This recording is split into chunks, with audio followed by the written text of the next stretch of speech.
வணக்கம். புது புது அர்த்தங்கள் நிகழ்ச்சிக்கு வரவேற்கிறோம்.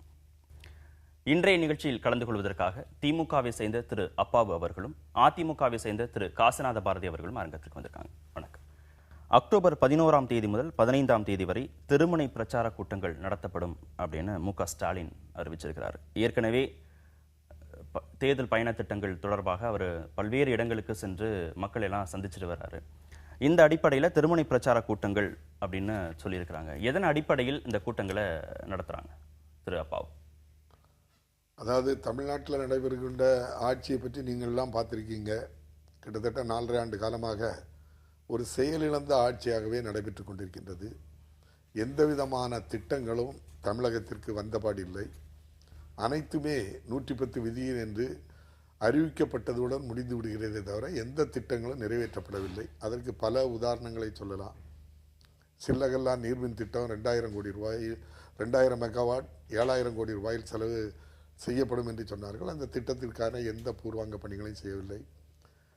மின் திட்டம் உடன்குடி திட்டத்திற்கு 660 கோடி மெகாவாட் திட்டம் நிறைவேற்றப்படும் என்று சொல்லி அது உயர்நீதிமன்றம் வரை சென்று தகுதியான சைனா கம்பெனிக்கு கொடுக்கப்படவில்லை. அது தவறு என்று உயர்நீதிமன்றமே சுட்டிக்காட்டுகின்ற அளவிற்கு இருக்கின்றது. அதே போன்று எண்ணூரிலும் அதே போன்று ஒரு திட்டம் சைனா கம்பெனிக்கு கொடுக்க வேண்டியது, அதிலே பல பிரச்சனைகளை இவர்கள் செய்த காரணத்தினால் அதுவும் வழக்கு நீதிமன்றம் சென்று நீதிமன்றத்திலிருந்து தடை செய்யப்பட்டிருக்கின்றது. இப்படி ஒவ்வொரு துறையை எடுத்துக்கொண்டாலே எந்த துறையிலையும் ஒரு முன்னேற்றமான அரசு மக்களுக்கு தேவையான எந்த திட்டங்களையும் செயல்படுத்த தவறிவிட்டதை ஒவ்வொரு ஊராக சென்று நம்முடைய தளபதி அவர்கள் மக்களுடைய கவனத்திற்கு எடுத்து சென்று அங்கே என்ன பிரச்சனை இருக்கிறது என்பதை அறிந்து கொள்வதற்காக இப்படிப்பட்ட நடைபயணத்தை நமக்கு நாமே திட்டத்தை அறிவித்து அதன் மூலம் பிரச்சனைகளை தெரிந்து அதற்கு நாங்கள் ஆட்சிக்கு வரும்போது செய்திருவோம் என்ற முனைப்புடன் செய்கிறார். இதை அவர் போகாத இடங்களிலெல்லாம் சென்று தெருமுனை கூட்டமாக இதை நடத்த வேண்டும் என்பதற்காகத்தான், மக்களுக்கு விளக்க வேண்டும் என்பதற்காகத்தான் இந்த திட்டத்தை அறிவித்திருக்கின்றார்கள். அதிமுக ஆட்சியில் நடக்கக்கூடிய பிரச்சனைகளை ஊரா போய் மக்கள்கிட்ட சொல்லக்கூடிய அந்த பணியை ஸ்டாலின் செய்கிறாரு அப்படிங்கிறத நீங்க எப்படி பார்க்குறீங்க? முதல்ல தொடர் அப்பாவு அவர்கள் செயல்படாத அரசு அப்படிங்கிற மாதிரி சொன்னார். நாங்கள் செயல்படாமல் இருந்திருந்தால் எப்படி 2014 நடைபெற்ற பாராளுமன்ற தேர்தலில் அவ்வளவு வாக்குகளை பெற்றிருக்க முடியும்? 43.5% வாக்குகளை கோடிக்கணக்கான மக்கள் வாக்களித்து தான் நாங்கள் வெற்றி பெற்றிருக்கிறோம். அது இல்லாமல் இன்றைக்கு தமிழகத்தில் அடிமட்ட மக்களுக்காக செயல்படுகின்ற அரசாக அனைத்து இந்திய அண்ணா திராவிட முன்னேற்ற கழக அரசு தொடர்ந்து செயல்பட்டு கொண்டிருக்கிறது. அது இலவச மடிக்கணினி திட்டமாக இருந்தாலும் சரி, அம்மா திட்டமாக இருந்தாலும் சரி, அம்மா குடிநீர், அம்மா சிமெண்ட், இப்படி மக்களுக்கான 110 விதியின் கீழ் நாங்கள் மக்களுக்கு தேவையான திட்டங்களை தான் அறிவிக்கிறோமே தவிர ஏதோ மக்கள் விரோத அரசாக நாங்கள் எதுவும் மக்கள் விரோத திட்டங்களை எதையும் நாங்கள் அறிவிக்கலை. அதனால மக்கள் ஏற்றுக்கொள்கிறார்கள், அதனால வாக்களிக்கிறார்கள். அதனால அந்த செயல்படாத அரசுங்கிற வார்த்தையை நிச்சயமாக அவர் திரும்ப பெறணும்.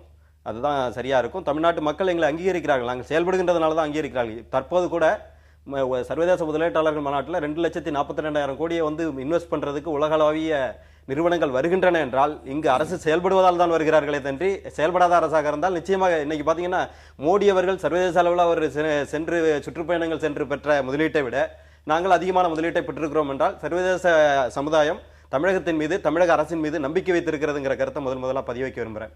அடுத்ததாக அவர் ஸ்டாலின் அவர்களுடைய சுற்றுப்பயணத்தை பற்றி சொன்னார். ஸ்டாலின் அவர்கள் தற்போது சுற்றுப்பயணத்தை நமக்கு நாமேன்னு தொடங்கியிருக்காரு. நமக்கு நாமேன்னா என்னன்னு உங்களுக்கு ஒரு விளக்கத்தை நான் சொல்லிடுறேன்.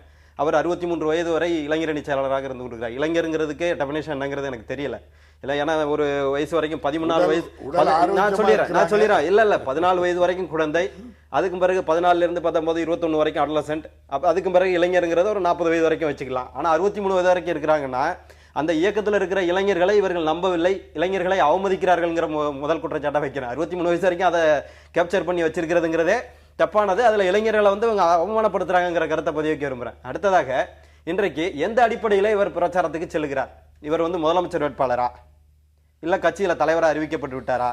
இவர் கட்சியில பொருளாளர் தான், இவருக்கு முன்ன பொதுச் செயலாளர் இருக்காரு, அவர் ஏன் பிரச்சாரத்துக்கு போகல? இன்னைக்கு எந்த அடிப்படையில் இவர் பிரச்சாரத்துக்கு போறாருங்கிற முதல் கேள்வியை நான் கட்சியில இந்த மாதிரியான ஒரு பொறுப்புல இருந்தா மட்டும் இல்ல அதுதான் சொல்றேன். மன்னராட்சி காலம் வேண்டாம்னு சொல்லி ஜனநாயகம் எதுக்கு வந்தோம்னா மக்களால் தேர்ந்தெடுக்கப்படணும் அப்படிங்கிறதுக்கு தான். ஆனா அங்க பட்டத்து மன்னர் கருணாநிதி மன்னராகவும் அவருடைய மகன் இளவரசராகவும் அந்த இளவரசருக்குள்ளே போட்டி நடந்துகிட்டு இருக்கு. இன்னொரு இளவரசர் அதை ஏத்துக்கல. யாரு? மு.க. அழகிரிங்கிற தென் மண்டலத்தில் இருந்த இளவரசர் இந்த பதவியை ஏத்துக்கல, இவரை வந்து அங்கீகரிக்க மாட்டேன் அப்படின்னு சொல்லி அவர் சொல்லிக்கிட்டு இருக்காரு. அப்படிப்பட்ட இன்றைய கால சூழ்நிலையில இவர் என்னத்தை கொண்டு போய் மக்கள்கிட்ட சேர்க்க போறாருங்கிற முதல் கருத்தை நான் வந்து அவங்க விளக்கமா சொல்லி இருக்கிறாங்களே, அதிமுக ஆட்சியில் இருக்கக்கூடிய பிரச்சனைகளை மக்கள்கிட்ட கொண்டு போய் சேர்ப்பதற்காக அந்த இடத்துல தான் நான் என்னுடைய கருத்தை பதிவு வைக்க விரும்புறேன். இவங்க வந்து 2G வழக்கு இவர்கள் மேல இருக்கு, ஏற்கனவே இருக்கு. 1,75,000 கோடி இழப்பு ஏற்படுத்தியது. அடுத்தது ஏர்செல் மேக்சிஸ் வழக்கு, அடுத்தது தனி telephone exchange Dayanidhi Maran groups வச்சிருந்ததுனால ஏற்பட்ட 436 கோடி ரூபாய் இழப்பு. அடுத்து மணி லாண்டரிங், உங்களுக்கு கலைஞர் டிவிக்கு வந்த 232 கோடிக்கான சட்டவிரோத பண பரிவர்த்தனை வழக்கு. இப்படி பல்வேறு வழக்குகளை திராவிட முன்னேற்ற கழகம் எதிர்கொண்டு இருக்கிறது. இன்றைக்கு அந்த கட்சியில் கூட்டணியில் இருந்த ஜவஹருல்லா உள்ளிட்ட விடுதலை சிறுத்தைகள் உள்ளிட்ட கட்சிகள் எல்லாம் அந்த இயக்கத்தை விட்டு இன்றைக்கு வெளியில் சென்று விட்டன. எந்த விதமான எதிர்ப்புமே இல்லாத, எந்த விதமான சூழ்நிலையுமே, வெளியில போவதற்கான சூழ்நிலைங்கிறது எப்போ வரும்னா ஒரு தேர்தல் வருகின்ற போதுதான் வெளியில போவதற்கான சூழ்நிலை வந்து. சொல்லக்கூடிய குற்றச்சாட்டுகளை அதிமுக மக்கள் மன்றத்தில் எடுத்துட்டு போகலாம், அது சரியான பாதையா இல்ல. இவர் இதுக்கெல்லாம் பதில் சொல்ல வேண்டிய கால சூழ்நிலை இருக்குங்கிறது தான் நான் சொல்ல வரேன். இந்த இன்றைக்கு கூட்டணியில கூட இவர்களோடு சேர்ந்து கொள்வதற்கு யாரும் தயாராக இல்லை. இன்னைக்கு திராவிட முன்னேற்ற கழகம் தீண்டத்தகாத இயக்கமாக இன்றைக்கு தனித்து விடப்பட்டு விட்டது. இன்றைய சூழ்நிலையில தன்னை கருணாநிதி முதலமைச்சராக அறிவிப்பார் என்று எதிர்பார்த்திருந்தார். கடைசியில் அவர் அறிவிக்க போறல, நமக்கு நாமே முதலமைச்சர் வேட்பாளர் ஆகிடுவோம் அப்படின்னு சொல்லிதான் நமக்கு நாம திட்டத்தை அவர் தொடங்கி இருக்கக்கூடிய முக்கியத்துவத்தை அதிகப்படுத்துவதற்காக ஸ்டாலின் பயணம் போறாரு அப்படிங்கறத எப்படி பாக்க? இல்லை, அப்படி ஒரு தேவையே கிடையாது. தம்பி வந்து வயசு கோளாறு என்னமோ தெரியல, தவறான தகவல்களை சொல்றாங்க. மக்களுக்கு எல்லாமே தெரியும். நான் கேட்கிற கேள்விக்கு பதில சொல்லுங்க. வயசு கோளாறு நாங்க கேட்கிற கேள்விகளுக்கு பதில சொல்லுங்க. அறிவிச்சிட்டாரா கலைஞர் அவரை வந்து முதலமைச்சர் அறிவிச்சிட்டாரா? முதலமைச்சர் வேட்பாளர் திராவிட என்ன பதில சொல்ல போறாரு? திராவிட முன்னேற்ற கழகத்தில் தலைவர் கலைஞர் கட்சியினுடைய தலைவராக இருக்கிறாங்க. தளபதி அவர்கள் பொருளாளராக இருக்காங்க.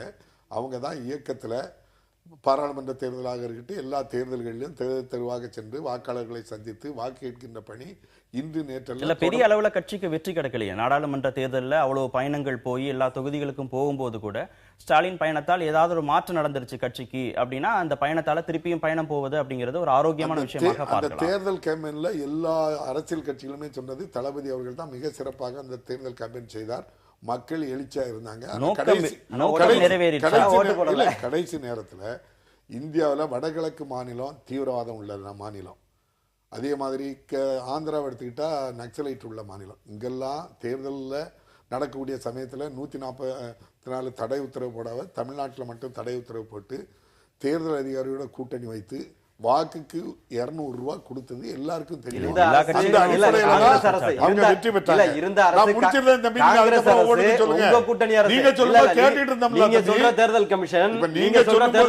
காங்கிரஸ் கட்சியினுடைய இவங்க கூட்டணி அரசு இருந்தது, எங்களோட எப்படி கூட்டணிக்கு வந்திருக்க அடிப்படை கருத்தை சொல்லுங்க தம்பி. நான் அதுக்கு பதில் சொல்றேன், அதுக்கு நீங்க அதுக்கு பதில் சொல்லுங்க. அதே போல முதலீடை பற்றி சொன்னாங்க. இந்தியா முழுவதும் எவ்வளவு முதலீடு வந்தது 2000 இருந்து 2015 வரைக்கும் திட்டங்கள்லாம் பத்தி நம்ம இல்ல அவங்க சொன்னாங்களா முதலீடு நிறைய வந்துட்டு 2000 இருந்து 2015 வரை கோடி ரூபாய் தான். இல்ல நம்ம அதை விரிவா பேசலாம். எங்க மேல வழக்கு இருக்கு அப்படின்னு சொல்லி நிறைய வழக்குகளை சொன்னாங்க. நான் கேட்கிறேன், தலைவர் மீது தளபதி மீது ஏதாவது வழக்கு இருக்கா? இன்னைக்கு ஒரு புனிதமான எந்த அப்பழுக்கற்ற ஒரு தலைவர் இருக்கிறார்னா அது தளபதியை தவிர வேற யாரும். வீட்டுக்கு அருகாமையில் இருக்கிறவர் அவர் வீட்டை அபகரித்துக் கொண்டாரு, வழக்க போட்டாரு. அதெல்லாம் நீங்க பொய் வழக்கு போட்டீங்க. பொய் வழக்கு போட்டாரு நடத்த முடியல உங்களால.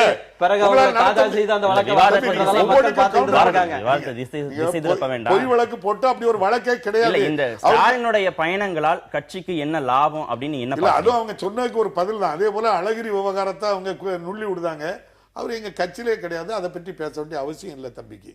இந்த பயணத்தினால என்ன நடக்குன்னா, நான் பனகுடியில திருநெல்வேலி மாவட்டம் பனகுடியில 22ஆம் தேதி அந்த நிகழ்ச்சிக்கு வந்தாங்க. எனக்கே உண்மையிலே ஒரு வியப்பா இருந்து.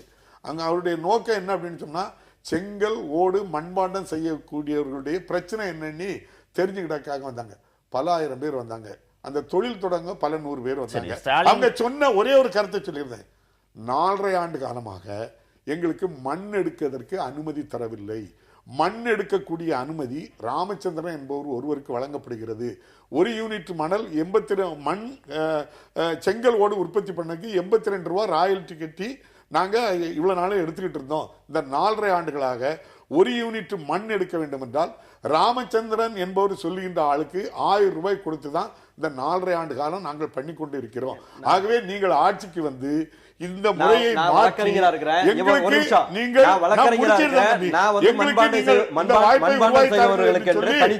பல ஆயிரம் பேரு நான் சொல்லிடுறேன், மண்பாண்டம் செய்பவர்களுக்கு தனி ஜீவோ இருக்கு. ஒரு நாளைக்கு 480 வண்டிகள் எடுக்கலாம்னு சொல்லி ஜீவோ இருக்கு. நானே வந்து ஆணை வாங்கி கொடுத்திருக்கிறேன். இதுவரை பகுதியில் இருக்கவங்க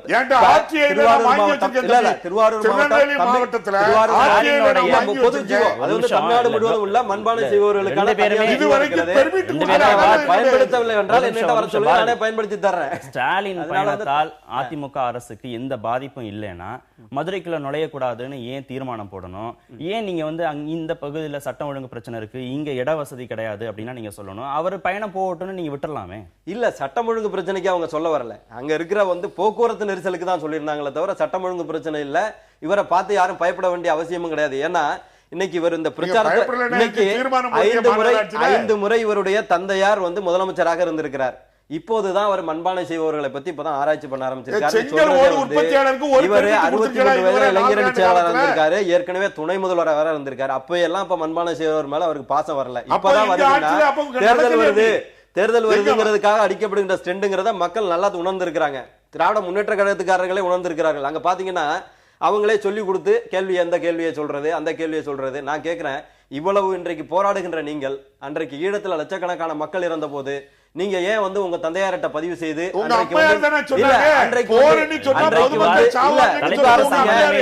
அரசு இந்திய இல்ல அன்னைக்கு எங்க போயிருக்காரு? இன்னைக்கு மக்கள் கேக்குறாங்க. நான் கேக்குறேன், ஆண்டு காலமாக நீங்க போராடுறீங்க, மக்கள் பிரச்சனைகளை மக்கள்கிட்ட எடுத்துட்டு போகவே இல்லை, ஏன் திடீர்னு தேர்தல் வரக்கூடிய நேரங்கள்ல மட்டும் இந்த மாதிரி நீங்க செய்யறீங்கிறத நீங்க எப்படி பாக்குறீங்க? அதாவது நாங்க தேர்தலில் வரும்போதுதான் நாங்க இது போறோங்கிறது ஒரு தவறான தகவல். அதுக்கு முன்னால் நான் ஒரு சொல்றேன், துணை முதல்வராக இருக்கும் போதே தளபதி அவர்கள் கடந்த 4 ஆண்டுகள் நான் கேட்கிறேன். இல்ல, நான் சொல்ல துணை முதல்வராக ஒரு உதாரணத்தை சொல்லிட்டு நான் உங்களுக்கு சொல்றேன். அதிமுக ஆட்சி இருந்த கடந்த 4 ஆண்டுகள்ல ஸ்டாலினுடைய பயணம் எப்படி? ஒரு உதாரணத்தை தான் நான் சொல்றேன். துணை முதல்வராக இருக்கும் போதே தமிழ்நாட்டில் இருக்கக்கூடிய அனைத்து பஞ்சாயத்து தலைவர்களை அழைத்து வைத்து 4 சோனா பிரிச்சு ஒவ்வொருத்தர் கையிலையும் மைக்க கொடுத்து எந்த கட்சிக்காரங்களா இருந்தாலும் என்ன பிரச்சனை இருக்குன்னு கேட்டாங்க.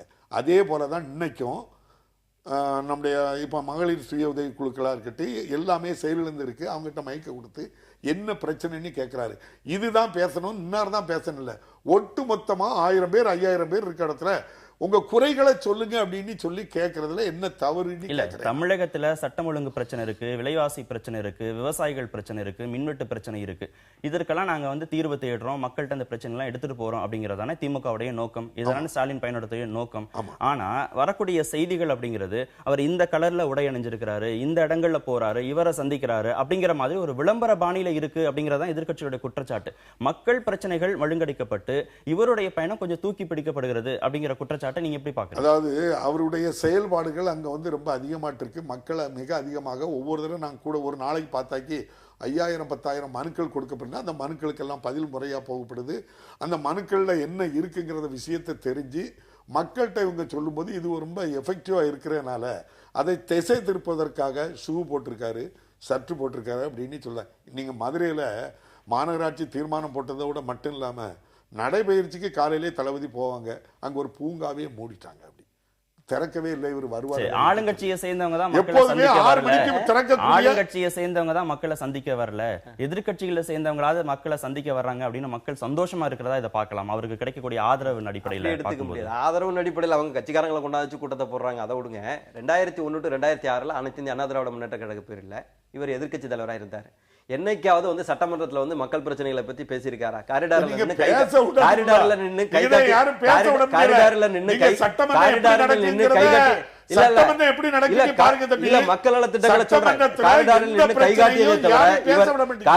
கை காட்டியதை தவிர ஏதாவது ஒரு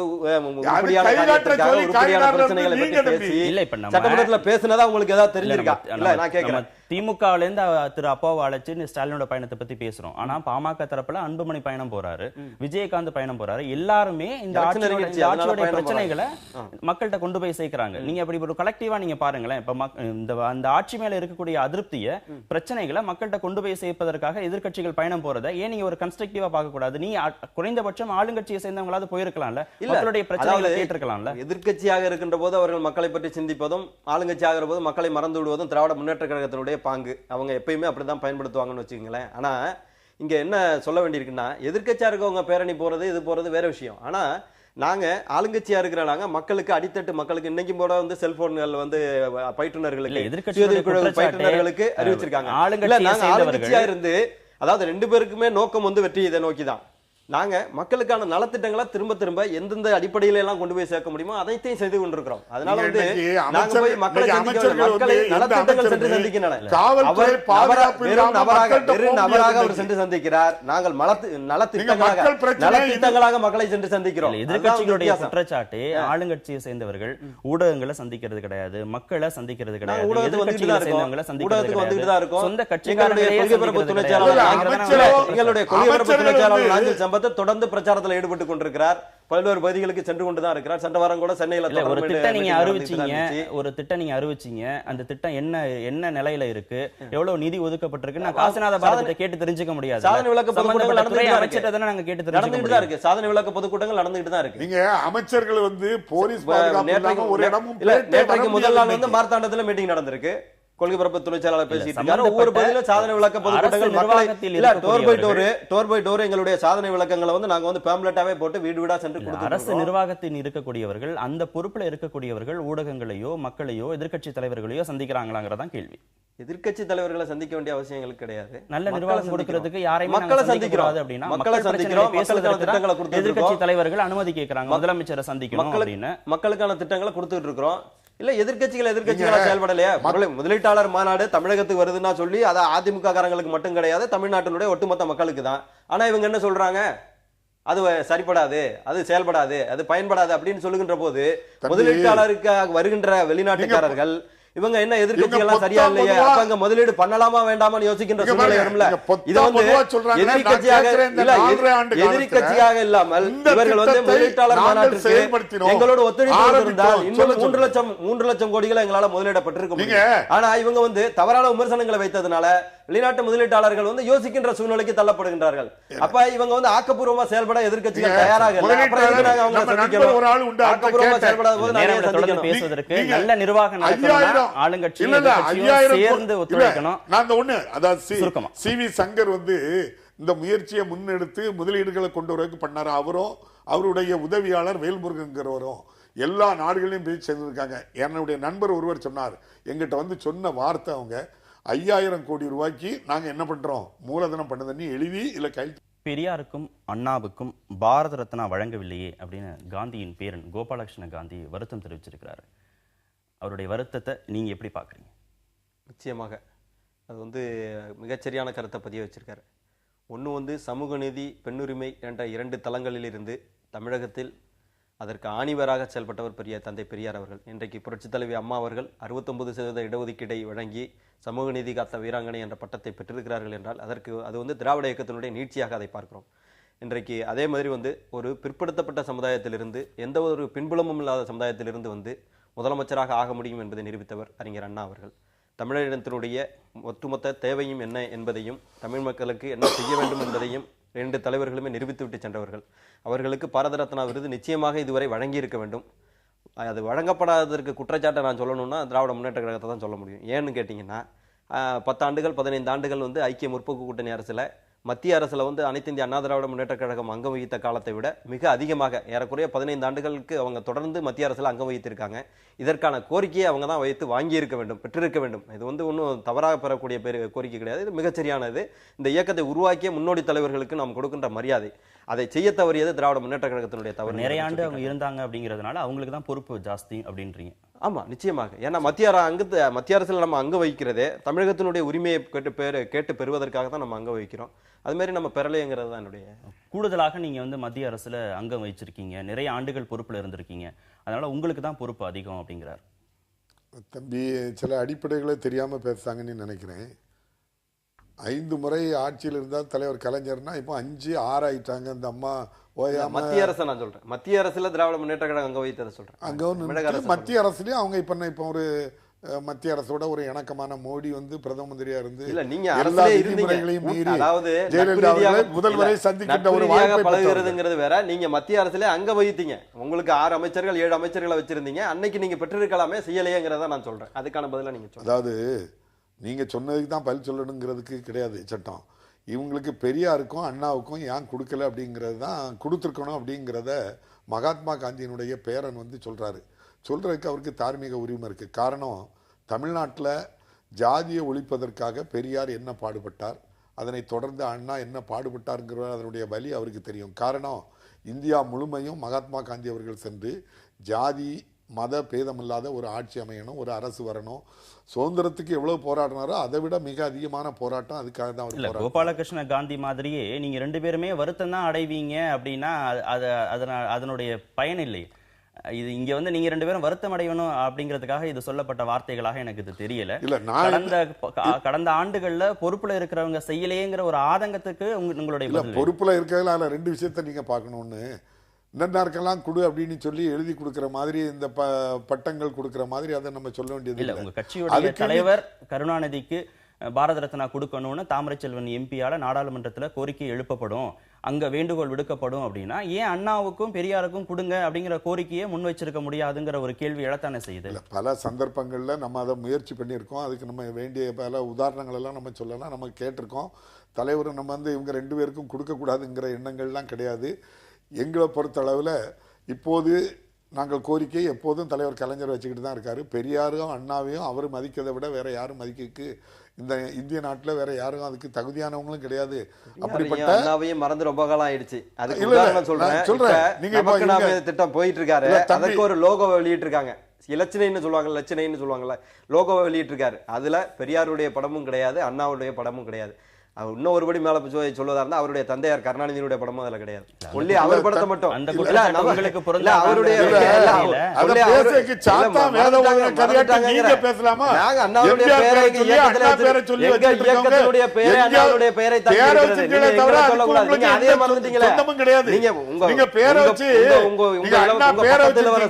உங்க பட்டத்துல போது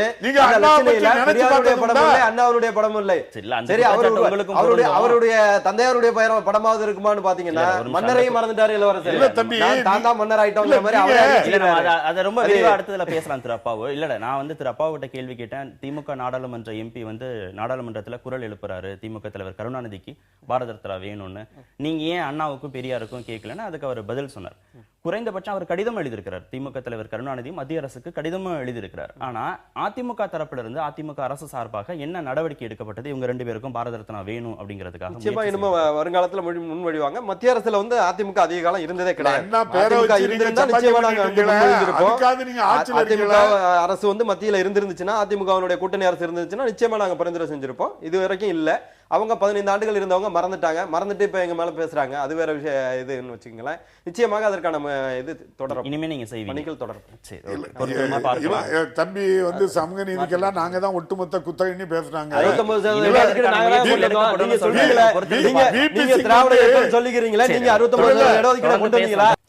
மகளிர் சுய உதவிக்குழு பயிற்றுனர்களுக்கு அம்மா கைபேசிகள் வழங்கப்படும் அப்படின்னு முதலமைச்சர் ஜெயலலிதா அறிவிச்சிருக்கிறாங்க.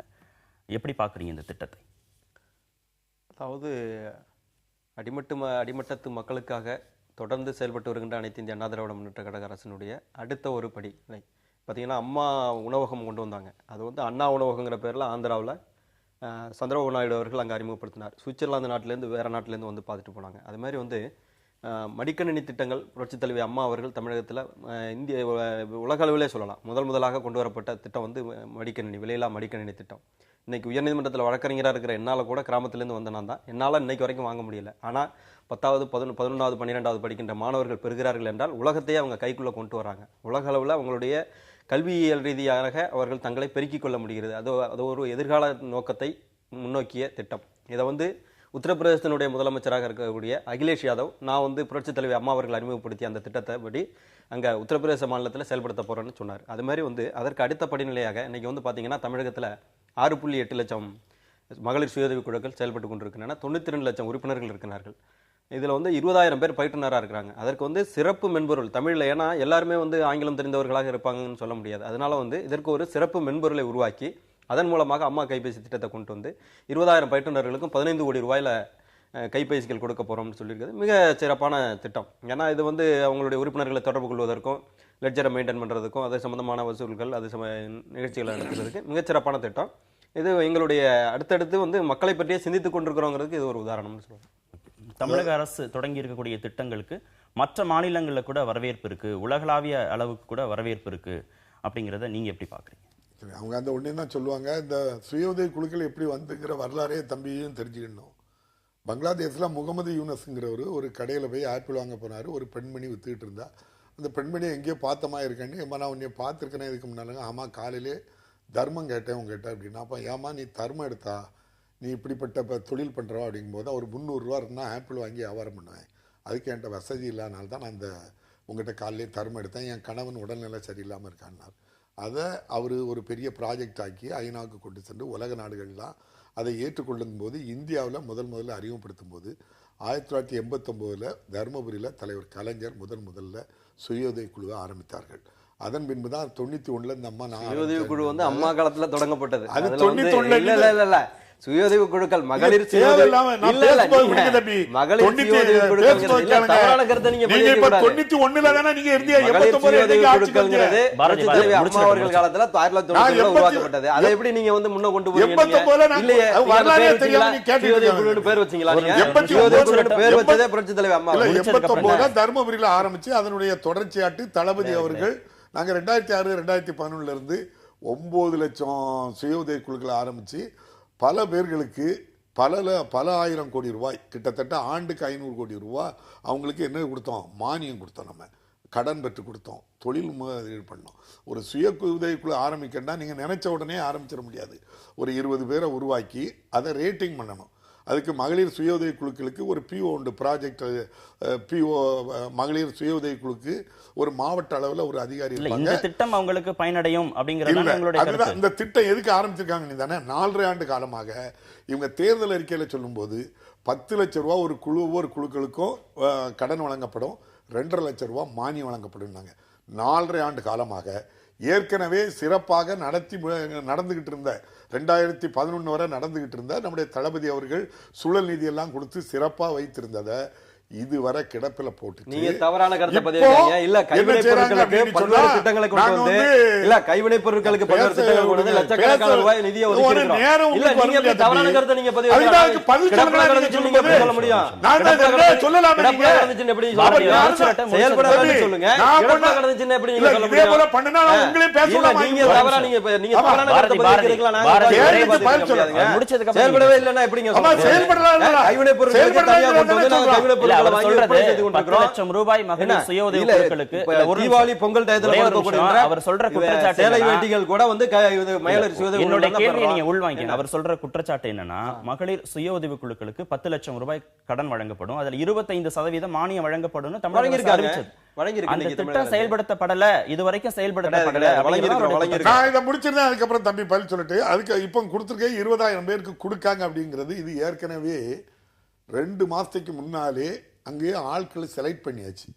உங்களுக்கெல்லாம் இது என்னது செல்போன் தருவோம் அப்படின்னு சொல்லியாச்சு. என்ன பண்ணியிருக்காங்கன்னா ஒவ்வொரு வீடுகள்லையும் போய் சென்று வாக்காளர் யாரெல்லாம், அவங்க ஃபோன் நம்பர் என்ன, அக்கௌண்ட் நம்பர் என்ன, 50 வாக்குகள் ஒரு பொறுப்பாளர் போட்டு ஏற்கனவே இதை ஏற்பாடு பண்ணி வச்சுட்டாங்க. தமிழ்நாடு முழுவதும் எல்லா கிராமப்புறத்திலையும் இப்போ வந்து 100 நாள் வேலை உறுதி திட்டத்துக்கு பயன்படுத்தக்கூடிய ஒரு பெண்மணி எல்லா வீடுகள்லையும் கணக்கெடுத்து வச்சாச்சு.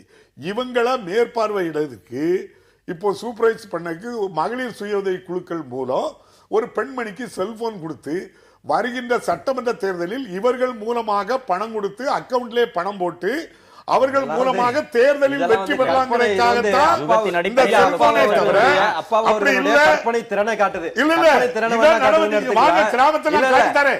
எங்க ஊருக்கு வாங்க. யாருக்கெல்லாம் செல்போன் கிடைக்குது ஏற்கனவே சொல்லிட்டு இருக்காங்க.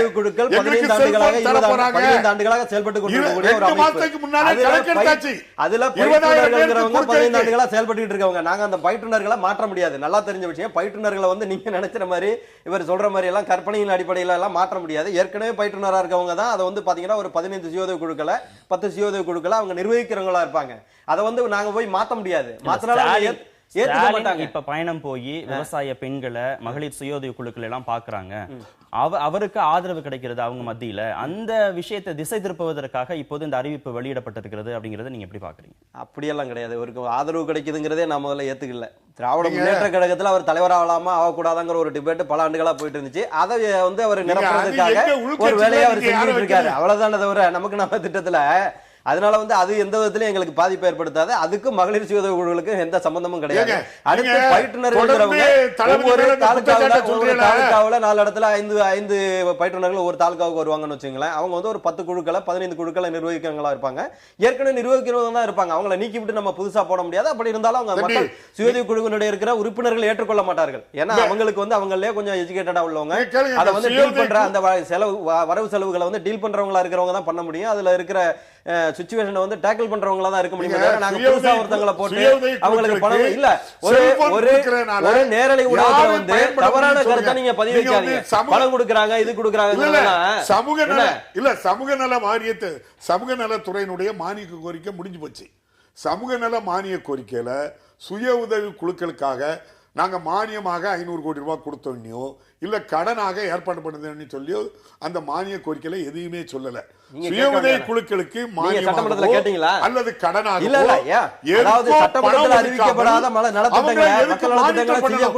சுய உதவி குழு அப்படின்னு சொன்னா அவங்க 20 பேர் சேர்ந்து ஒரு சிறு தொழில் பண்ணணும் அப்படின்னு சொன்னா அந்த தொழில் பண்ணதுக்கு அவங்களுக்கு ஒரு பயிற்சி கொடுத்து தொழில் செய்ய வச்சு தொழில வரக்கூடிய பொருட்களை உற்பத்தி பண்ண பொருட்களை சந்தைப்படுத்துவதற்கு சந்தையை உருவாக்கி கொடுத்து இவ்வளவு காரியங்களும் செய்ததுக்கு அப்புறம் தான் ஒரு தடவை மானிட்டர் பண்றதுக்கு நாங்க இந்த செல்போன் அவசியம்னு சொன்னா அது ஏற்புடையது. ₹1 கூட சுய உதவி குழுக்களுக்கு எந்த நிதியும் கொடுக்காமல் அவர்களுடைய எந்த முயற்சிக்கும் உறுதுணையா இல்லாமல்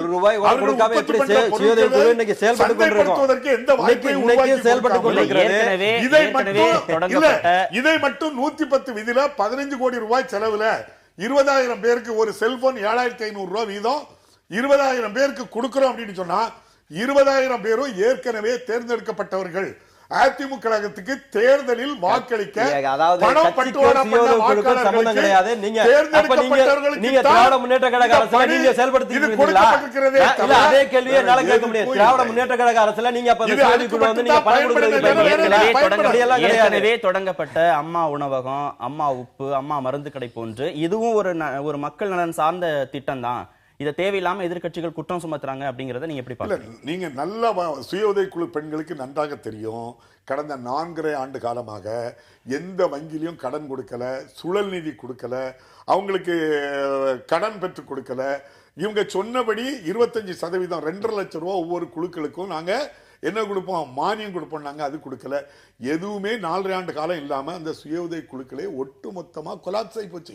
ஒண்ணுமே கிடையாது. ஒரே காரணம் தளபதி காலத்துல அது இதெல்லாம் வந்து உங்களுடைய கற்பனை செயல்படாம இருந்தா அதுக்கு எப்படி பயிற்சியாளர்கள் இருப்பாங்க, 90 லட்சம் மெம்பர்ஸ் எப்படி இருப்பாங்க, 6 லட்சம் சுய உதவி குழு எப்படி இருக்கும்? இல்ல ஏதாவது பேசுறது, அதாவது நமக்கு வாய்ப்பு கிடைச்சிருக்கிறதுக்காக அந்த ஆதாரம் இல்லாத குற்றச்சாட்டுகளை அடிக்க கூடாது. இல்ல நாங்க எல்லா வாக்காளர்களும் எப்படி நாங்க கொடுக்க முடியும்? அவங்களுடைய பேங்க் அக்கவுண்ட் நம்பர் எல்லாம் வாங்கியாச்சு. இவங்க மூலமாட்டு இந்த 20,000 பேர் மூலமா நேரலை ஊடகத்துல இப்படி எல்லாம் பொய்யான குற்றச்சாட்டா, கோயபல்ஸ் குற்றச்சாட்டா இவங்க வந்து தவறா பயன்படுத்துறாங்க. என்ன உண்மை சொல்றீங்க? என்ன உண்மையை சொல்றீங்க? செல்போனை கொடுத்துட்டு அதற்கான ரீசார்ஜ் யாரு செய்வாங்க அப்படிங்கிற கேள்வியும் கேட்டிருக்காங்க. அதுக்கான அவங்களுக்கு ஊக்குனர் பயிற்றுனர்களுக்கு வந்து யாரு செய்ய போறாங்க, பேமெண்ட் உண்டு. இப்ப சும்மா தவறான கருத்தை வயதுல மூத்தவங்க நீங்க தவறான கருத்தை பதிவு பயிற்றுனர்களுக்குன்னு அந்த சுய உதவி குழுல இருந்தே ஒரு தொகையை வந்து ஒதுக்குவாங்க. அவங்களுடைய ஆந்திரா மாநிலத்துல இருக்கு, உங்க ஊர் மட்டும் சும்மா பேசிட்டு நீங்க எப்படிங்க பேசுறீங்க? அதாவது லட்சக்கணக்கில் செயல்படுகின்ற சுய உதவி குழுக்களை கொச்சப்படுத்துகின்ற ஒரு நிகழ்ச்சி. 92 லட்சம் பேர் உறுப்பினராக இருக்காங்க.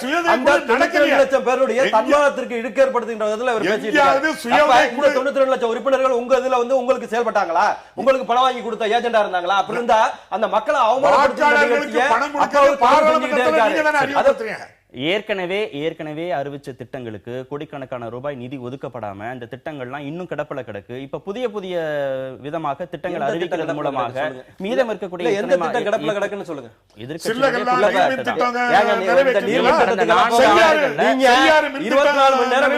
தமிழகத்துல விட்டுட்டு போல மின்வெட்டுத்துறை அமைச்சர் ஆற்காடு வீராசாமி திட்டங்கள் இல்லாம எப்படி மிக மின் மாநிலமா இன்னைக்கு தமிழகம் கடந்த 4 ஆண்டுகள்ல 500க்கும் மேற்பட்ட அறிவிப்புகள் 110 விதியின் கீழ் அறிவிக்கப்பட்டிருக்கு.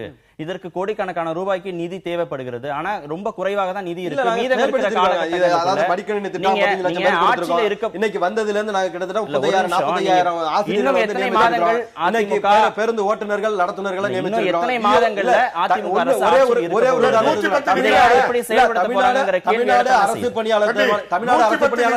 தமிழ்நாடு அரசு பணியாளர் தேர்வாணையத்தின் சார்பில் இன்னைக்கு வந்து விஓக்கள் மட்டுமே கிட்டத்தட்ட 8,000 பேருக்கு மேல போட்டிருக்கிறோம். ஏறக்குறைய 43,000 48,000 அப்பாயின்மெண்ட்ஸ் இது வரைக்கும் கொடுத்திருக்கிறோம். எது நடைபெறலன்னு நீங்க சொல்லுங்க. எதிர்க்கட்சிகள் தவறான ஒரு பிரச்சாரத்தை தொடர்ந்து அது செய்யல இது செய்யல. இன்னைக்கு புரட்சி தலைவர் அம்மா அவர்கள் ஆட்சிக்கு வந்த இவரை முதல்ல போட்டதே 12,000 ஆசிரியர்கள் நியமனம் தான் முதல்ல போட்டாங்க. இன்னைக்கு அரசு தேர்வாணையம் ஆசிரியர் தேர்வாணையம் கொண்டு வந்து டிஆர்பி கொண்டு வந்து டீச்சர்ஸ் ரெக்ரூட்மெண்ட் போர்டு கொண்டு வந்து மிகச்சிறப்பாக அவர்கள தேர்வு வச்சு அதுல தகுதியுள்ள ஆசிரியர்களை தான் எந்த கிடையாது. மதுரையில துணை நகரம் ஆரம்பிக்கப்படும், 37,000 பேர்களுக்கு வீடுகள் கட்டி கொடுக்கப்படும் அப்படின்னு சொன்னாங்க. ஏற்கனவே வீட்டு வசதி வாரியத்தால் கையகப்படுத்தப்பட்ட நிலம் 500 ஏக்கர் நிலம் இருக்கு. அந்த திட்டம் அறிவிக்கப்படும் 110 விதியில சொன்னாங்க. நடந்திருக்கா? தமிழெண்ணெய் சிலை அமைக்கப்படும் சொன்னாங்க. அது நடந்திருக்கா? செங்கல்பட்டுல புறநகர் பேருந்து நிலையம் அமைக்கப்படும் அப்படின்னு சொன்னாங்க. அது இதுவரை நடந்திருக்கா? எந்த திட்டம் 110 விதியில அறிவிக்கப்பட்ட திட்டங்கள் எந்த திட்டங்களாவது நடைமுறைப்படுத்தப்பட்டிருக்கா சொல்லுங்க. இவங்க எந்த திட்டமும் ஒரு திட்டத்தை தமிழ்நாடு முழுவதும் இவங்க வந்து 110 விதியின் கீழ் அறிவிக்கப்பட்டதோ அல்லது தொழில் முதலீட்டாளர்கள் மூலம் நாங்கள் கொண்டு வந்த நிதிங்கிறதையோ அல்லது ஒரு மின் திட்டத்தையோ இந்த இடத்துல நாங்க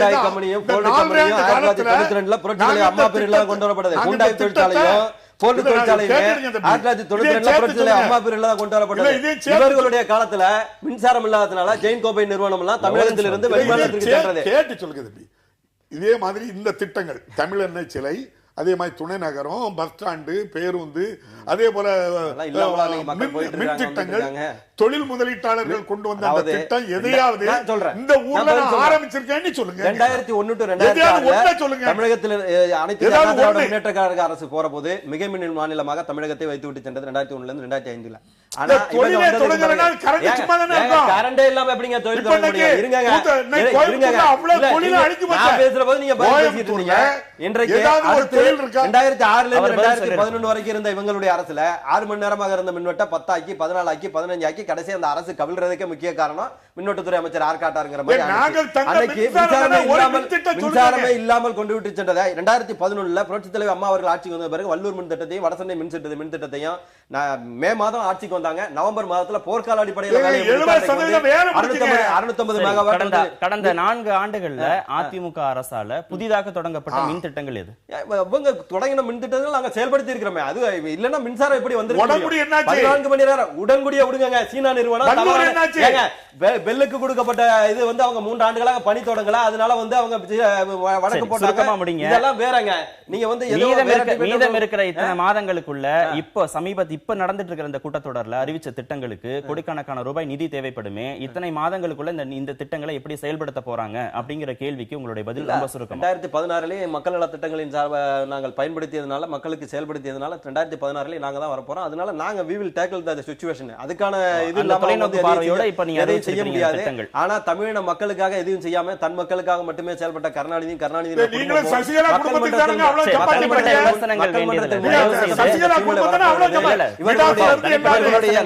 திட்டம் வந்து மக்கள் முடிவு செய்வாங்க. ஊக்குவிக்குமே தவிர பப்ளிக் முடியக்கூடிய நிலையில இருக்கு. இப்போ வந்து முடிகிறது திராவிட முன்னேற்ற கழகத்துக்கு தான் முடிவு. திமுகவுக்கு தான் முடிவு தவிர அதிமுகவுக்கு அல்ல. அசெம்பிளி இன்னைக்கு முடியுது. அடுத்தால ஒரு கவர்னர் உரை, ஒரு இடைக்கால பட்ஜெட் 5 நாள் தான் நடக்க போகுது. இப்ப நடக்கதே ஒரு காப்பந்து அரசு தான் நடக்க போதே தவிர வேற ஒண்ணும் இல்ல. வேற ஒண்ணுக்கும் கிடையாது. இவங்களால எந்த விதமான திட்டமும், இவங்க அறிவிக்கப்பட்ட திட்டமும் சரி எங்களுக்கு